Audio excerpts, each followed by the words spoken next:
বন্ধুরা, এই পবিত্র অম্বুবাচী তিথি অন্যতম একটা সেরা তিথি। আমাদের হিন্দু শাস্ত্রে বছরে সেরা 10টি তিথিকে বাছা হয়। পৌরাণিক কাহিনী অনুসারে ঈশ্বরের কৃপা পাওয়ার সেরা সময় ও সেই 10টি তিথির মধ্যে সব থেকে গুরুত্বপূর্ণ ও মাহাত্ম্যপূর্ণ তিথি হচ্ছে এই অম্বুবাচী। বন্ধুরা, এই পবিত্র অম্বুবাচী চলাকালীন সময়ের মধ্যে আজ আমার বলা এই উপায় বা ক্রিয়াটি যদি করতে পারেন, তাহলে নিজের দুর্ভাগ্যকে কাটিয়ে সৌভাগ্যে রূপান্তরিত করতে পারবেন। হ্যাঁ বন্ধুরা, সারা বছরে শুধুমাত্র এমন এই একটি তিথি, যে তিথিতে আপনার মনস্কামনা পূর্ণ করতে পারবেন। আপনার সুখ, সমৃদ্ধি, উন্নতি ও ঐশ্বর্য প্রাপ্তি করতে পারবেন সুনিশ্চিতভাবেই। তাই আজ আমি আমার এই ভিডিওর মাধ্যমে এমন বিশেষ দুটি টোটকার কথা বলবো, তা যদি আপনারা করতে পারেন তাহলে আপনারা সুনিশ্চিতভাবেই সুফল পাবেন। বন্ধুরা, যারা প্রচণ্ড অর্থ কষ্টে ভুগছেন ও মহা বিপদে রয়েছেন, যাদের গৃহে সুখ শান্তি সমৃদ্ধি নেই, যে সকল মানুষেরা অক্লান্ত পরিশ্রম করার পরেও হাতে পর্যাপ্ত অর্থ থাকছে না, পরিবারের সদা সর্বদাই ঝগড়া কলহ অশান্তি লেগেই রয়েছে, নিত্য রোগ ব্যাধি লেগে রয়েছে, আপনাদের চাকরিতে প্রমোশন হচ্ছে না। বন্ধুরা, এই সমস্ত সমস্যার মধ্যে আপনারা যদি ভুগতে থাকেন, তাহলে আজকে আমার বলা এই দুটি টোটকা অবশ্যই ট্রাই করুন। হ্যাঁ বন্ধুরা, এই অম্বুবাচীতেই করুন এই বিশেষ ক্রিয়া, সমস্যার সমাধান হবে।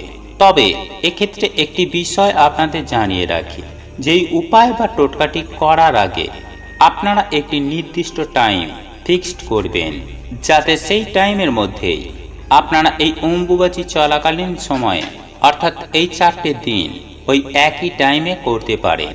বন্ধুরা, এই উপায় বা ক্রিয়াটি করার জন্য আপনারা আমার বলা এই সময়গুলিকে কাজে লাগাতে পারেন। আমি সবার প্রথমেই বলবো যে ভোর 4টে, না হলে রাত্রি 12টা অথবা সন্ধ্যাবেলার যে কোনো সময়, কিন্তু প্রপার একটা ফিক্সড টাইম করতে হবে, টাইম সিলেক্ট করে নিতে হবে, তারপর এই উপায় বা ক্রিয়াটি করবেন। বন্ধুরা, আপনারা সবার প্রথমে পূর্ব দিকে মুখ করে বসুন। হ্যাঁ বন্ধুরা, হাঁটু মুড়ে যেভাবে আমরা বাবু হয়ে বসি, ঠিক সেভাবে বাবু হয়ে সোজা হয়ে বসুন। বিশেষ করে শীত দাঁড়াটাকে সোজা রাখুন, শরীরটাকে প্রপার স্ট্রেট রাখুন। তারপর চোখটা বন্ধ করে চেষ্টা করুন অন্ততপক্ষে 1-2 মিনিট দুটো চোখ দুটো ভুরুর মাঝখানে জায়গাটিকে ফোকাস করতে। হ্যাঁ বন্ধুরা, টার্গেট থাকবে দুটো ভুরুর মধ্যেখান এবং শীত দাঁড়া সোজা রাখতে হবে। বন্ধুরা, এই উপায় বা ক্রিয়াটিতে আপনাদের কোনো মন্ত্র উচ্চারণ করতে হবে না, শুধুমাত্র আপনারা ফোকাস করবেন। বন্ধুরা, এই উপায় বা ক্রিয়াটি আপনারা এই অম্বুবাচী চলাকালীন সময়ে তো করছেনই, কিন্তু আপনাদের পক্ষে যদি সম্ভব হয় তাহলে আপনারা একটানা অন্তত পক্ষে 15 দিন করে দেখুন। আপনি নিজে থেকেই এক অলৌকিক ক্ষমতা আপনি বুঝতে পারবেন। বন্ধুরা, এর ফলে আপনাদের জীবনে যাই সমস্যা থেকে থাকুক না কেন, সেই সমস্যা থেকে আপনারা সুনিশ্চিতভাবে মুক্তি পাবেন। বন্ধুরা, এরপর দ্বিতীয় স্পেশাল যে টোটকাটির কথা বলবো তা হলো, বন্ধুরা, যারা পরিমাণে আর্থিক কষ্টে ভুগছেন বা মহাবিপদে আছেন, অনেক বড় সমস্যার মধ্যে রয়েছেন, আপনারা হাজার চেষ্টা করার পরেও সেই সমস্যা থেকে মুক্তি পাচ্ছেন না, সেই রকম একটি সমস্যা মাথায় নিয়ে এই উপায় বা ক্রিয়াটি করবেন। তবে এই উপায় বা ক্রিয়াটি একসঙ্গে অনেকগুলো কারণ নিয়ে করবেন না, একটি মাত্র কারণ বা একটি মাত্র সমস্যার জন্য আপনারা এই উপায় বা ক্রিয়াটি করবেন। দেখবেন সুনিশ্চিতভাবে আপনারা সুফল পাবেন।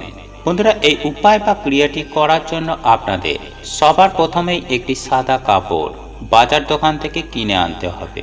হ্যাঁ বন্ধুরা, স্কোয়ার মাপের একটি কাপড় আপনারা কিনে আনবেন, সেই সঙ্গে একটি নতুন আলতা কিনে আনবেন এবং সেই আলতা দিয়ে সাদা কাপড়টিকে রক্তবস্ত্রের ডুপ্লিকেট আপনাদের তৈরি করতে হবে।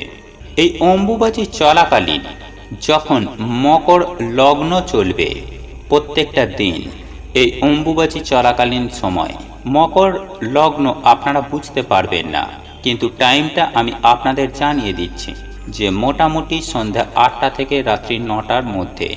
এই সময়টাই প্রত্যেকটা দিন মকর লগ্ন চলবে, আর এই সময়টিকেই আপনাদের কাজে লাগাতে হবে।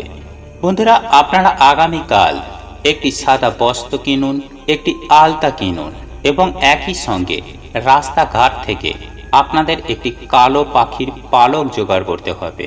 হ্যাঁ বন্ধুরা, সেটি হতে পারে কাক বা অন্যান্য যে কোনো কালো রঙের পাখি হতে হবে। তার একটা পালক আপনাদের জোগাড় করতে হবে। বন্ধুরা, এরপর অম্বুবাচী শুরু হয়ে গেলে আপনারা সন্ধ্যার পর মকর লগ্নে অর্থাৎ ওই 8টা থেকে 9টার মধ্যে আপনারা ওই সাদা থান কাপড়টিকে আলতা মাখিয়ে রক্তবস্ত্রের প্রতিলিপি তৈরি করবেন। এবং সেই সঙ্গে বলে রাখি বন্ধুরা, একই সঙ্গে আপনারা কিছুটা পরিমাণ ঘি নেবেন, সেটা যে কোনো ঘি হতে পারে। বন্ধুরা, এই উপায় বা ক্রিয়াটি করার জন্য আপনাদের দক্ষিণ পশ্চিম কোণ মুখ করে বসতে হবে এবং শুদ্ধ বস্ত্র পরিধান করতে হবে। কেননা এই উপায় বা ক্রিয়াটি করার জন্য পবিত্র থাকাটা অত্যন্ত প্রয়োজন। বন্ধুরা, যখন আপনারা এই উপায় বা ক্রিয়াটি করতে বসবেন তখন কাঁচা আসনে বসতে পারেন, না হলে আপনারা কুশের আসনেও বসতে পারেন। সরাসরি ভূমিতে বসবেন না। বন্ধুরা, তারপর আপনি ওই রক্তবস্ত্রের প্রতিলিপি কাপড়টিকে নিয়ে তার মধ্যে আপনার সমস্যার কথা লিখুন ওই ঘি আর পালক দিয়ে। হ্যাঁ বন্ধুরা, এই রূপ আপনাকে প্রত্যেকটা দিন করতে হবে আগামীকাল থেকে শুরু করে। তবে এক্ষেত্রে টাইমটা অতি অবশ্যই মাথায় রাখবেন যে সন্ধে 8টা থেকে 9টার মধ্যে আপনাকে এই উপায় বা ক্রিয়াটি করতে হবে। বন্ধুরা, প্রত্যেকটা দিন এই উপায়টি করে আপনারা ওই কাপড়টিকে সযত্নে কোথাও তুলে রাখবেন, যেন না বাইরের কোনো মানুষের চোখে না পড়ে। বন্ধুরা, এই 4 দিন কাজটা হয়ে যাওয়ার পর 5ম দিনে আপনারা একটি ফাঁকা বোতল নেবেন এবং ওই বোতলের মধ্যে ওই কাপড়টিকে মুড়িয়ে ঢোকাবেন। তারপর ওই বোতলের মুখের ছিপি বা ক্যাপ আপনারা ভালো করে এঁটে দেবেন। তারপরে আপনারা ওই বোতলটিকে নিয়ে অর্থাৎ অম্বুবাচীর পরের দিন অর্থাৎ অম্বুবাচী শেষ হয়ে যাবার পরের দিন সন্ধ্যার পর রক্ত বস্ত্র ভরা ওই বোতলটিকে কোনো ফাঁকা নির্জন স্থানে ফেলে চলে আসবেন। তবে আসার সময় আপনারা ভুল করেও পেছন দিকে তাকাবেন না। বন্ধুরা, আমি আপনাদের 100% কথা দিচ্ছি যে কিছু দিনের মধ্যেই আপনি যে সমস্যার জন্য এই উপায় বা ক্রিয়াটি করছেন সেই সমস্যা সুনিশ্চিতভাবে দূর হয়ে যাবে মাতা কামাখ্যা দেবীর আশীর্বাদে। বন্ধুরা, আপনাদের যদি কোথাও বুঝতে অসুবিধা হয় তাহলে নির্দ্বিধায় আমাদের প্রশ্ন করতে পারেন। আমরা চেষ্টা করব আপনার প্রশ্নের উত্তর দেবার। বন্ধুরা, আপনাদের এই ভিডিওটি যদি পছন্দ হয়ে থাকে তাহলে ভিডিওটি লাইক করুন, কমেন্ট করুন এবং বন্ধুদের সাথে শেয়ার অবশ্যই করুন। মনে রাখবেন, আপনার একটি শেয়ার অনেক মানুষকে উপকৃত করতে পারে। এবং আপনি যদি নতুন হয়ে থাকেন তাহলে চ্যানেলটি অবশ্যই সাবস্ক্রাইব করবেন এবং পাশে থাকা নোটিফিকেশন বেল আইকনটি ক্লিক করবেন এইরূপ নিত্য নতুন ভিডিও সবার আগে দেখার জন্য। ঈশ্বর আপনার মঙ্গল করুক। আপনি সুস্থ থাকুন, ভালো থাকুন।